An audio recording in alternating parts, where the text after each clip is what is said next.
What's up, guys? Self Lord.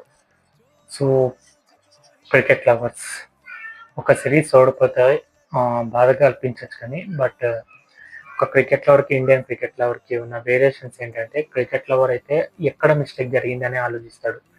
Indian cricket lover అయితే వెంటనే ఒక ప్లేయర్ని బ్లేమ్ చేయడం స్టార్ట్ చేస్తాడు. That's the difference. So first thing ముందే చెప్తున్నా, ఈ వీడియో ఎవరైతే ఇండియన్ క్రికెట్ లవర్స్ ఉంటారో దయచేసి వాళ్ళు చూడకండి. ఎందుకంటే మీకు ఎంత చెప్పినా మీకు అర్థం కాదు, మీరు అర్థం చేసుకోలేరు. అందుకే if you are a Indian cricket lover, it's better you can skip and you can avoid. This video is only for cricket lovers. ఎందుకంటే క్రికెట్ నాలెడ్జ్, క్రికెట్ గురించి ఒక ఐడియా ఉన్న వాళ్ళకి మాత్రమే ఈ వీడియో. సో మొత్తం వీడియో చూడండి, మీకు ఒక క్లారిటీ వస్తుంది. Thank you.